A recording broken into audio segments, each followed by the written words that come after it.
अस्सलाम वालेकुम जी students, welcome to my YouTube channel. तो first year mathematics new book 2025 से आज हम एक्सरसाइज 1.1 के बाकी क्वेश्चंस रह गए थे उन्हें हम कंप्लीट करेंगे। इससे पहले की वीडियो में मैं एक्सरसाइज 1.1 जिसमें चैप्टर 1 का इंट्रोडक्शन और एक्सरसाइज 1.1 के क्वेश्चन 3 क्वेश्चंस मैं सॉल्व करा चुका हूँ। और अब हम क्वेश्चन नंबर 4 से स्टार्ट करेंगे। तो क्वेश्चन नंबर 4 देखें, वो कहता है कि for z belongs to the complex numbers show that.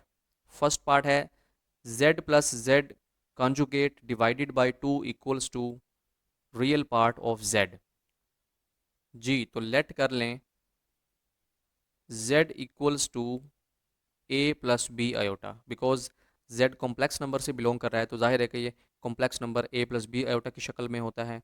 तो z कॉन्जुगेट क्या होगा? कॉन्जुगेट होता है आयोटा वाली वैल्यू का साइन चेंज कर दें तो ये हो जाएगा a माइनस बी आयोटा। इसे कह दें 1, इसे कह दें 2, दोनों को ऐड करें तो z प्लस जेड कॉन्जुगेट। तो z है a plus b iota, z conjugate है a माइनस बी आयोटा। ये प्लस माइनस कैंसिल हो जाएगा तो आंसर आ जाएगा 2a। बच्चों a जो है वो आपको पता है कि z का रियल पार्ट होता है, तो हम इसको आर ई ऑफ z लिख सकते हैं। और जो राइट साइड पर 2 है ये इधर आके डिवाइड हो जाएगा तो ये बन जाएगा z plus z conjugate divided by 2। और ये है r यानी रियल पार्ट ऑफ z। इसके बाद है पार्ट 2। तो लेट कर लें z बराबर है a प्लस बी आयोटा। तो z कॉन्जुगेट क्या होगा? a minus b iota. इसे कह दें 1, इसे कह दें 2, दोनों को माइनस कर दें तो z minus z conjugate. z है a plus b iota minus z conjugate है a माइनस बी आयोटा। तो माइनस की वजह से साइन चेंज हो जाएंगे तो ये बनेगा माइनस a और minus minus plus b iota. तो ये plus a minus a cancel हो जाएगा तो ये बन जाएगा 2b आयोटा। बच्चों 2 आयोटा, ये जो b है इसे हम कहते हैं imaginary part of z। Okay, अब 2 आयोटा मल्टीप्लाई हो रहा है, इधर आके डिवाइड हो जाएगा तो z minus z conjugate divided by 2 iota. और ये बराबर है इमेजिनरी पार्ट ऑफ z के। यही हमने फाइंड करना था। अच्छा, अब जो पार्ट 3 है उसमें z का जो मॉड है उसका स्क्वायर बराबर है z multiply by z conjugate. तो लेट कर लेते हैं z बराबर है a प्लस बी आयोटा और जो z कॉन्जुगेट है वो है a माइनस बी आयोटा। बच्चों z का जो मॉड है वो क्या होता है वो हम पढ़ चुके हैं मॉडुलस वाले टॉपिक में कि वो होता है square root of a square plus b square. अब अगर मैं इसका भी स्क्वायर ले लूँ, z मॉड का स्क्वायर ले लूँ तो ये स्क्वायर रूट ख़त्म हो जाएगा, ये आ जाएगा a square plus b square. अब 1, 2 और 3 इन्हें जहन में रखें आप। अब देखें जो हमारी राइट हैंड साइड है, राइट हैंड साइड क्या है? z मल्टीप्लाई बाय z का कॉन्जुगेट। तो z की वैल्यू है इक्वेशन 1 में a प्लस बी आयोटा और इक्वेशन 2 में z कॉन्जुगेट है a माइनस बी आयोटा। तो बच्चों a plus b into a minus b क्या होता है? a square minus b square होता है। तो a square minus b iota square क्या होता है? -1 होता है। तो यह आ जाएगा a square plus b square. और इक्वेशन नंबर 3 के मुताबिक ये किसके बराबर है? ये z का जो मॉड है उसके स्केयर के बराबर है। ठीक है, और यही हमारी लेफ्ट हैंड साइड है। तो ये हमारा क्वेश्चन था। अच्छा जी, तो अब क्वेश्चन नंबर 5 देखें। If z1 is equal to 2 plus iota, z2 is equal to 3 minus 2 iota, z3 is equal to 1 plus 3 iota. तो एक्सप्रेस करना है इसको a प्लस बी आयोटा की फॉर्म में। तो सबसे पहले हमें चाहिए z1 का कॉन्जुगेट। तो 2 प्लस आयोटा का कॉन्जुगेट क्या होगा? 2 माइनस आयोटा होगा, इसे कह दें 1। और इसी तरह से Z3 का जो कॉन्जुगेट है, देखें Z3 1 प्लस 3 आयोटा है तो इसका कॉन्जुगेट होगा 1 माइनस 3 आयोटा, इसे कह दें 2। Z2 तो हमारा वही रहेगा। तो Z1 का कॉन्जुगेट Z3 का conjugate divided bye Z2। Z1 conjugate है 2 माइनस आयोटा, Z3 का कॉन्जुगेट है 1 minus 3 iota divided by Z2 है 3 माइनस 2 आयोटा। तो नोमिनेटर को मल्टीप्लाई करें, 2 1 ज़ा 2 माइनस 2 को 3 आयोटा से मल्टीप्लाई करें -6 आयोटा, माइनस आयोटा को 1 से मल्टीप्लाई करें माइनस आयोटा, माइनस आयोटा को प्लस, माइनस आयोटा को -3 आयोटा से मल्टीप्लाई करें तो प्लस 3 आयोटा स्क्वायर आ जाएगा डिवाइडेड बाय 3 माइनस 2 आयोटा। तो 2 -6 -1 this is -7 iota, and iota square -1 होगा तो ये बन जाएगा -3 डिवाइडेड बाय 3 माइनस 2 आयोटा। तो 2 -3 -1 तो -1 -7 आयोटा डिवाइडेड बाय 3 -2 आयोटा। तो अब देखें ये दोनों डिवाइड हो रहे हैं, लेकिन कॉम्प्लेक्स नंबर्स में डिवीजन तो डिफाइन नहीं होती। तो आपको याद होगा कि हमने इनको रैशनलाइज किया था। इस तरह की जो डिवीजन होती है उसे हम रैशनलाइज करते हैं। तो रैशनलाइज क्या था कि जो डिनोमिनेटर है उसका कॉन्जुगेट ले लें 3 + 2 आयोटा, इसे मल्टीप्लाई भी कर दें और डिवाइड भी कर दें। ठीक है, तो किसके बराबर आ जाएगा? देखिए आमने सामने वाले मल्टीप्लाई करें, -1 को 3 से करें multiply, -3 -1 into 2 iota -2 iota, -7 iota into 3 -21 iota, and -7 iota into 2 iota -14 iota square divided by a plus b into a minus b, तो a square minus b square. ठीक है जी। अच्छा, तो अब -3 ये आ जाएगा -3, तो -2 -21 दिस इज़ -23 आयोटा, एंड यहाँ आयोटा स्क्वायर -1 है तो ये आ जाएगा +14, एंड डिवाइडेड बाय 3 का स्क्वायर 9 -2 का स्क्वायर 4 और आयोटा स्क्वायर -1 होता है। तो 14 -3 11, तो 11 -23 iota divided by 9 + 4 which is 13। So this is 11 -23 iota divided by 13। अब 13 सेपरेट कर लें 11 के साथ, -11 जो 13 है सेपरेट कर लें 23 के साथ, और साथ में इसके आयोटा आ जाएगा। तो ये है a + b आयोटा की फॉर्म। तो ये हमारा रिक्वायर्ड आंसर है जी। बच्चों क्वेश्चन नंबर 6 देखें। If z1 equals 2 + 7 iota, z2 equals -5 + 3 iota, then evaluate. इसके 4 पार्ट्स हैं। तो फर्स्ट पार्ट है 2z1 - 4z2 का मॉड। तो सबसे पहले 2z1 - 4z2 ये क्या होगा? तो 2 इंटू z1 है 2 + 7 आयोटा, -4 z2 है -5 + 3 आयोटा। अब 2 2 ज़ा 4 + 2 7 ज़ा 14 आयोटा, माइनस माइनस प्लस हो जाएगा, 4 5 ज़ा 20 एंड -4 3 ज़ा 12 आयोटा। तो 4 + 20 24 एंड 14 - 12 2, तो दिस इज़ 24 + 2 आयोटा। एंड अब इसका हमें मॉड चाहिए। तो 2z1 - 4z2 इसका कॉन्जुगेट लेंगे। तो मॉडुलस वाला फार्मूला क्या होगा? पहली वैल्यू का स्क्वायर 24 का स्क्वायर, अब आयोटा के साथ क्या पड़ा है? 2 है, तो 2 का स्क्वायर आ जाएगा और फिर स्क्वायर रूट आ जाएगा। तो बच्चों 24 का स्क्वायर होता है 576 एंड 2 का स्क्वायर होता है 4, तो ये बन जाएगा 580। अब 580 का जो स्क्वायर रूट होता है, अगर आप इसको यूँ लिखें, अगर आप 580 के फैक्टर्स बनाएं तो हाँ जी, इसको आप 2 पे डिवाइड करें, या वैसे आप चाहें तो इसको 4 पे भी डिवाइड कर सकते हैं। तो 4 1 ज़ा 4 एंड 5 में से 4 माइनस करें 1, ये 18 हो जाएगा। 4 4 ज़ा 16, तो 18 में से 16 माइनस करें 2, तो ये 20 हो जाएगा। तो 4 5 ज़ा 20, एंड इसको आप 145 ही लिख सकते हैं। ठीक है, तो 145 1 ज़ा 145, तो अब ये बन जाएगा 4 क्रॉस 145। बच्चों 4 का स्क्वायर रूट 2 होता है, तो 2 बाहर आ जाएगा और 145 स्क्वायर रूट में रह जाएगा। तो ये आंसर आ गया। अच्छा जी, अब सेकंड पार्ट है जी 3z1 + 2z1 का कॉन्जुगेट और फिर उसका मॉड।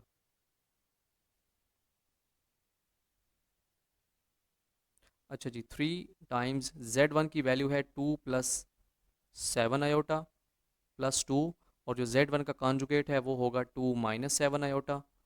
तो 2 3 ज़ा 6 प्लस 3 7 7 ज़ा 21 आयोटा, प्लस 2 2 ज़ा 4 -2 7 ज़ा 14 आयोटा। तो 6 + 4 10 एंड 21 - 14 कर दें तो ये होगा 7 आयोटा। अब हमें इसका मॉड चाहिए।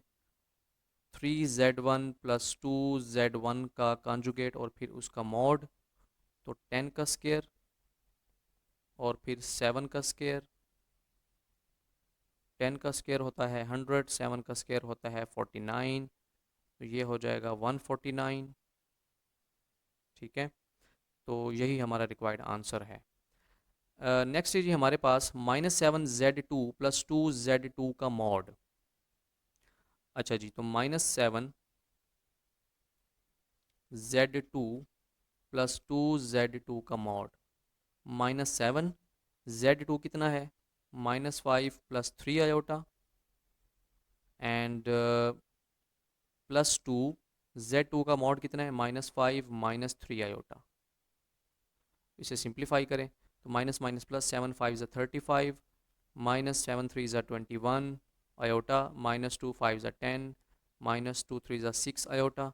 तो 35 - 10 25, और -21 - 6 -27 आयोटा। तो अब इसका जो मॉड है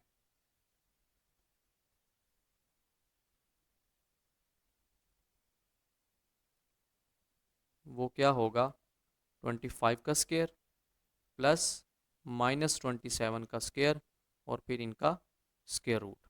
तो 25 का स्क्वायर क्या होगा, 625, एंड -27 का स्क्वायर क्या होगा, 729, और ये स्क्वायर रूट आ जाएगा। तो हमारा आंसर क्या आ गया, 1354, 1354। ठीक है, ये हमारा रिक्वायर्ड आंसर आ गया।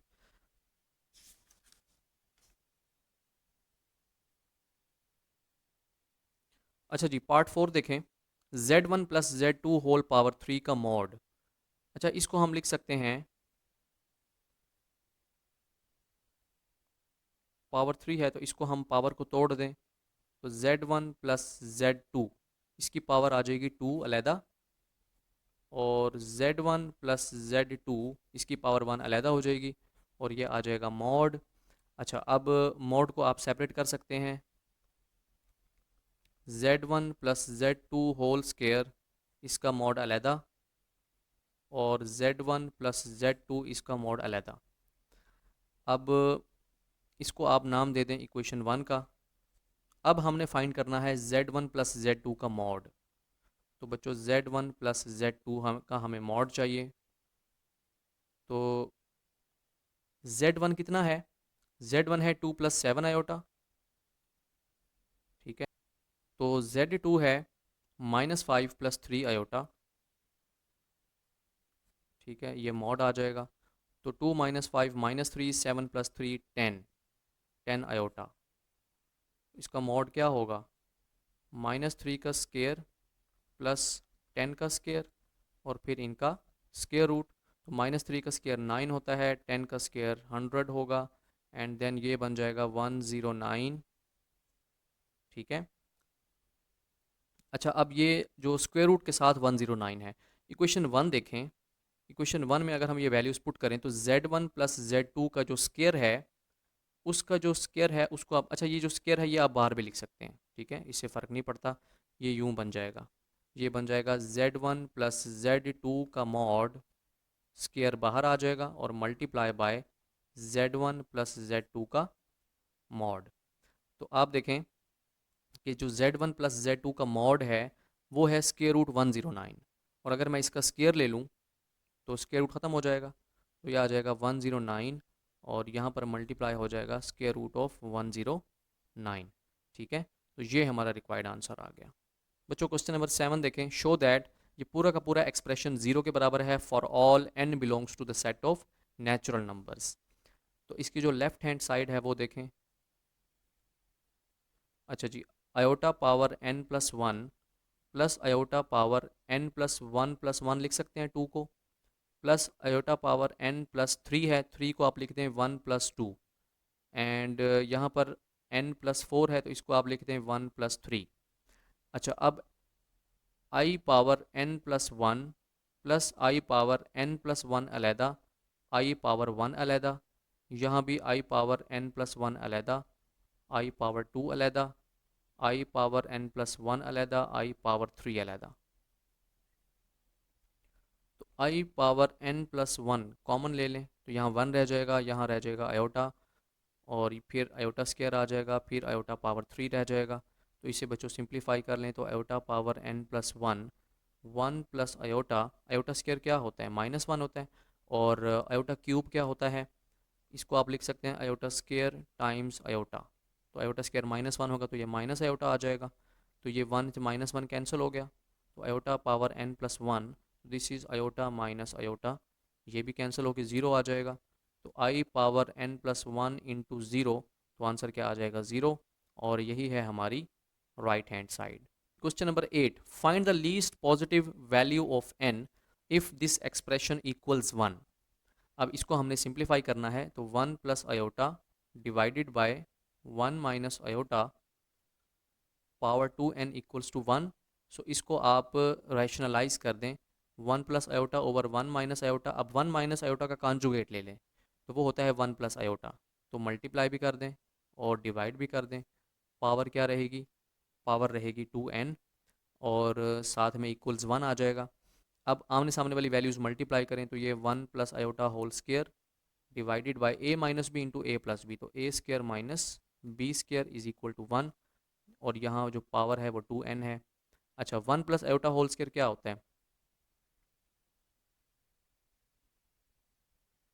तो 1 प्लस आयोटा होल स्क्वायर क्या होता है, ए का स्क्वायर प्लस बी का square plus 2 a b divided by 1 का स्क्वायर 1, आयोटा स्क्वायर -1 होगा, और ये बन जाएगा पावर 2n इक्वल्स 1, तो 1 का स्क्वायर भी 1 होगा, आयोटा स्क्वायर -1 होता है, तो +2 आयोटा डिवाइडेड बाय 2 आ जाएगा, और ये पावर है 2n इज इक्वल टू 1, ये दोनों कैंसिल हो जाएंगे, 2 iota divided by 2 power 2n equals 1, 2 से 2 कैंसिल कर दें, तो आयोटा की पावर 2n इक्वल्स टू 1, 2 पहले लिख दें, n बाद में लिख दें, is equal to 1, iota square -1 होता है, तो -1 power n is equal to 1। अब देखें, ये जो लेफ्ट साइड वाला एक्सप्रेशन है ये 1 के बराबर है, ये 1 के बराबर कब होगा, ये तब होगा जब पावर n पॉजिटिव हो, या और इवन नंबर कह लें, क्योंकि -1 की पावर अगर इवन हो तो आंसर 1 आता है, और -1 की पावर ऑड हो तो आंसर -1 आता है, लेकिन हमें तो 1 चाहिए ना, यहाँ तो 1 है, तो इसका मतलब ये कि n को लाजमी बात है कि ये इवन होना चाहिए, तो अगर n इवन है, ठीक है, तो इसका मतलब ये है कि n जो है वो ज़ीरो से स्टार्ट होगा, ज़ीरो होगा, टू होगा, फोर होगा, सिक्स होगा, एंड सो ऑन। लेकिन उसने कहा था कि आपने n की पॉजिटिव वैल्यू फाइंड करनी है, सबसे छोटी लीस्ट पॉजिटिव वैल्यू कौन सी है, देखें ज़ीरो जो है वो तो पॉजिटिव वैल्यू में शुमार नहीं होता, तो टू वो ख़ास नंबर है जो पॉजिटिव भी है और पहला इवन नंबर भी है, लिहाजा हमारा जो n है वो क्या होगा, 2 के बराबर होगा, ठीक है, तो अगर n हमारा 2 के बराबर होगा तो -1 टू द पावर 2 क्या होगा, 1 होगा, लिहाजा n इज इक्वल टू 2 से ये वाली इक्वेशन सेटिस्फाई भी हो रही है। जी बच्चों, क्वेश्चन नंबर 9 देखें, show that the value of i power n for n belongs to the set of natural numbers and n is greater than 4 is i power r, where r is remainder and n is divided by 4। देखें r reminder है, n जो है वो 4 से divide किया जा रहा है, तो फ़र्ज़ करें कि n डिविडेंड है और 4 से हम इसको डिवाइड कर रहे हैं, तो जाहिर सी बात है यहाँ पे कोई ना कोई नंबर तो आएगा, तो लेट से मैं उसको q कह देता हूँ उस नंबर को, और यहाँ पर भी कोई ना कोई एक्सप्रेशन तो आएगा, और फिर यहाँ पर कोई रिमाइंडर बच जाएगा। जिस तरह अगर आप 18 को डिवाइड करें 4 से, तो आप लिखेंगे 4 4 ज़ा 16, और 18 माइनस 16 करेंगे तो ये आ जाएगा 2। अब ये जो 4 है इसे हम कहते हैं कोशंट, और ये जो 2 आया इसे हम कहेंगे रिमाइंडर, ठीक है, और ये जो 4 है इसे हम कहते हैं डिवाइज़र, और 18 जो है ये डिविडेंड है, ठीक है। तो इस हिसाब से देखा जाए तो डिवाइज़र हमेशा कोशंट से मल्टीप्लाई होता है और फिर रिमाइंडर उसमें ऐड किया जाता है, तो एक्चुअली ये फार्मूला कुछ इस तरह से होगा, आप देखें ये जो कोशंट 4 है इसमें, इसको अगर मैं इस 4 से मल्टीप्लाई करूं डिवाइज़र से, ठीक है, और इसमें मैं रिमाइंडर ऐड कर दूं 2, तो 4 4 ज़ा 16 हो जाएगा, एंड 16 प्लस 2 क्या होगा, 18 होगा, ठीक है। इसका मतलब ये कि हमें डिवाइज़र को कोशंट से मल्टीप्लाई करना है और रिमाइंडर उसमें ऐड करना है, तो ये देखें बाय डिवीजन एल्गोरिदम,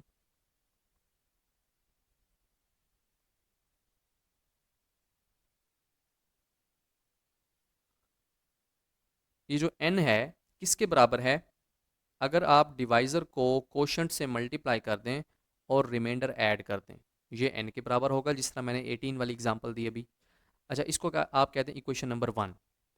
अब देखें, अगर ये दोनों वैल्यूज़ बराबर हैं तो इनकी बेस भी हम ऐड कर सकते हैं, इनकी बेस भी हम यहाँ पर एडजस्ट कर सकते हैं। तो मैं यहाँ लिख सकता हूँ i to the power n is equal to i to the power 4q plus r. ठीक है, आई हमने खुद से यहाँ पर बेस बनाई, क्योंकि अगर बेस आ भी गई तब भी जो पावर्स बराबर ही होंगी ना, क्योंकि दरमियान में इक्वल टू का साइन है, तो इससे कोई फ़र्क नहीं पड़ता। अच्छा, अब इसको हम सिंप्लीफाई कर देंगे।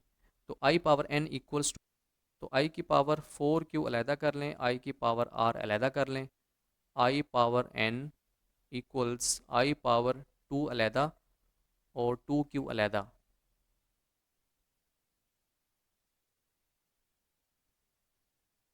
और यहाँ पर आई पावर r है, तो i power n equals iota square -1 होता है, तो -1 power 2q times i power r। अच्छा, आप देखें -1 की जो पावर है, देखें जो i की power n is equal to, अगर मैं यहाँ पे 1 पुट करूँ तो ये i की पावर r और ये i पावर n बराबर होंगे। ठीक है, यही हमने प्रूफ करना था। लेकिन ये जो यहाँ पर हमने इसको 1 लिखा है, ये 1 क्यों लिखा है हमने? देखिए 1 लिखा है तो ये बराबर आए हैं, और अब ये 1 क्यों होगा? इसलिए 1 होगा कि ये जो हमारा 2q है ये एक इवन नंबर है। क्योंकि आप q को जो मर्ज़ी सोचें, आपके जहन में q की जो मर्ज़ी वैल्यू आ जाए, अल्टीमेटली वो 2 से मल्टीप्लाई होगी। जब वो 2 से मल्टीप्लाई होगी तो वो इवन नंबर आएगा। फॉर एग्जांपल आप q को सोचें 3, तो 3 को 2 से मल्टीप्लाई करें, 6 आएगा। आप सोचें q की वैल्यू को 15, तो 15 को फिर आपको 2 से मल्टीप्लाई करना पड़ेगा, वो 30 होगा। तो 30 भी इवन नंबर है, 6 भी इवन नंबर है। तो जो मर्ज़ी सोचें आप q को 2 से मल्टीप्लाई करने के बाद वो इवन आ जाएगा। और मैंने आपको अभी बताया कि -1 की पावर अगर इवन नंबर हो तो आंसर क्या आता है? 1 आता है। लिहाजा -1 टू द पावर 2q ये हमेशा 1 ही रहेगा, और ये 1 आई पावर r से मल्टीप्लाई हो जाएगा, ख़त्म हो जाएगा, तो ये दोनों बराबर हो जाएंगे। तो यही हमारा रिक्वायर्ड आंसर था। ठीक है, तो उम्मीद करता हूँ आपको ये लेसन समझ आ गया होगा। तो मिलते हैं नेक्स्ट एक्सरसाइज में, तब तक के लिए अल्लाह हाफिज़।